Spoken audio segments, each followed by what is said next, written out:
A New Life in Seattle, Part 1, Arrival. Jake had just turned 25 when he moved to Seattle. He left behind his small hometown in Ohio. With 2 suitcases and a heart full of hope, he arrived. His new apartment was tiny, but had a great view. Rain tapped softly on the windows as he unpacked. He had a new job starting Monday, his first real job. He didn't know anyone in the city, but he was excited for a fresh beginning. On his first evening, he explored the neighborhood. He found a small coffee shop and ordered tea. The barista smiled and said, "First time here?" Jake nodded and laughed nervously. People around him chatted, worked, and read books. He felt like an outsider, but curious.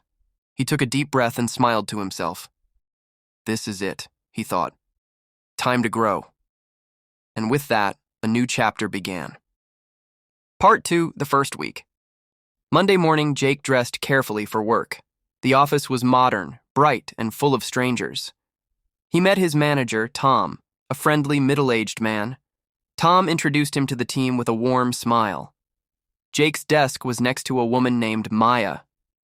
She offered him gum and said, "You'll like it here." The first day was full of meetings and introductions. Jake tried hard to remember everyone's name. At lunch, he ate alone in a nearby park. He called his sister and told her about his morning. "Everyone seems nice," he said, "but it's overwhelming." She reminded him that it was okay to feel lost. Each day that week got a little easier. Jake learned the workflow and asked lots of questions. He stayed late to finish tasks and impress his boss. By Friday, Maya invited him to lunch with others. Jake felt proud. He was slowly finding his place. Part 3, A City of Firsts. Jake spent his weekends discovering Seattle.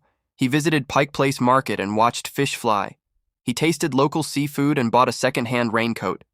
He went to a bookstore and got lost for hours. The city felt alive and full of surprises. He tried Korean food for the first time and loved it. One evening, he attended a free jazz night downtown. He didn't know anyone, but he loved the vibe. He started taking photos with his phone just for fun. He captured sunsets, streets, and coffee cups. His Instagram slowly filled with city snapshots. He even got a few likes from strangers. Jake began to feel part of something bigger. Though he still missed home, he felt a spark of belonging, of curiosity, of adventure. Seattle wasn't just a stop, it was becoming a story. His story. Part 4, A Weekend Trip. One Friday, Maya asked, "Want to go hiking this weekend?" Jake had never hiked before, but he said yes. Saturday morning, they met at a coffee shop at 8. Maya brought snacks and an extra jacket for him. They drove an hour to a national park outside the city. The trail was muddy, but the trees were beautiful. Birds sang, and the air was crisp and clean. Jake took photos of moss-covered rocks and waterfalls. They stopped for lunch on a big flat rock. Maya shared stories about growing up in Oregon. Jake talked about his childhood in Ohio. The hike was tiring, but Jake felt alive. By the end, his shoes were soaked with mud. They laughed all the way back to the car. "Same time next weekend?" Maya asked. Jake smiled and nodded. "Definitely." That night, he slept better than ever. Part 5, Challenges at Work. 3 weeks into the job, Jake hit a rough patch. He was asked to lead a presentation for a client. It was his first time doing something so big. He stayed late at the office, revising slides. He worried his ideas weren't good enough. Tom noticed and offered to help him rehearse. They practiced in the conference room for hours. On the presentation day, Jake was nervous, but once he started, his voice grew stronger. He explained the campaign clearly and confidently. The clients asked questions, and he answered well. Afterward, Tom clapped him on the back. "Great job, man. You really impressed them." Jake felt proud of himself for pushing through. That night, he treated himself to sushi and wine. He wrote in his journal about overcoming fear. Seattle was starting to feel like his city. Part 6, Homesickness. One rainy Tuesday, Jake felt strangely sad. He missed his mom's cooking and his old friends.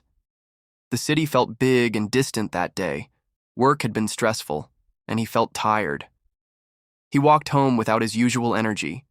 At home, He heated up instant noodles for dinner. He looked at a photo of his family on the wall. Suddenly, he felt tears in his eyes. He picked up his phone and called his sister. They talked for almost an hour, laughing and venting. She reminded him that homesickness was normal. "You're brave for doing all this," she said. After the call, Jake felt a little lighter. He put on music and made some tea. He realized starting over came with ups and downs, but he wasn't alone, not really. That night, he slept peacefully again. Part 7. New Connections. Over the next few weeks, Jake made more friends. He joined a weekend photography class at a local studio. There, he met a guy named Eli and a woman named Rosa. They bonded over their love for street photography. Soon, the three of them explored neighborhoods together. They took photos of murals, cafes, and city life. Jake started posting his work online. He gained a small but supportive following. At work, his confidence also grew. He gave suggestions in meetings and shared new ideas. Tom even let him lead a small project. Outside work, Maya invited him to her game night. Jake laughed harder than he had in months. He realized he was becoming part of a community. He no longer felt like a stranger in Seattle. The city began to feel familiar and warm. It was no longer just a place. It was home. Part 8. Growth.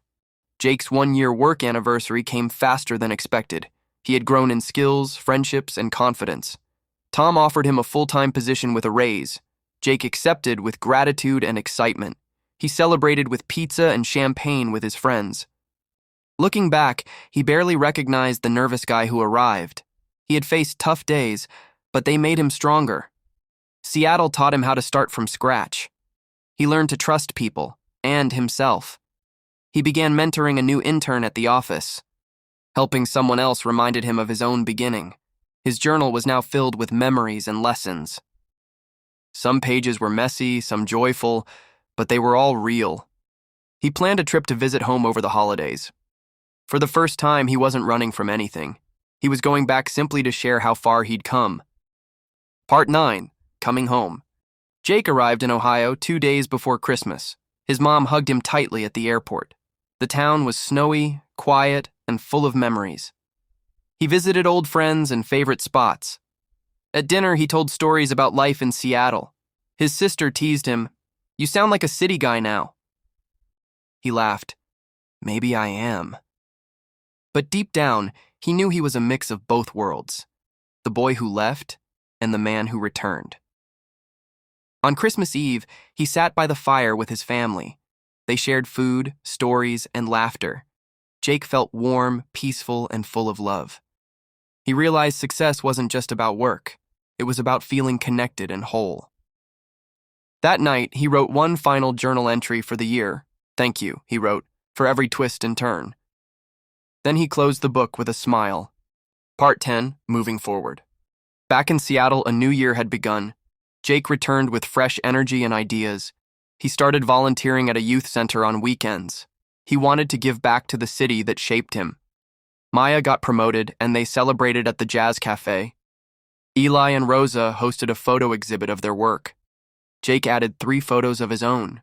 Seeing his work on the wall felt surreal. Life was still busy, but Jake felt balanced. He spent more time outdoors and less on his phone. He even started dating someone he met through a book club. They bonded over their love for mystery novels. Jake knew there would be more challenges ahead.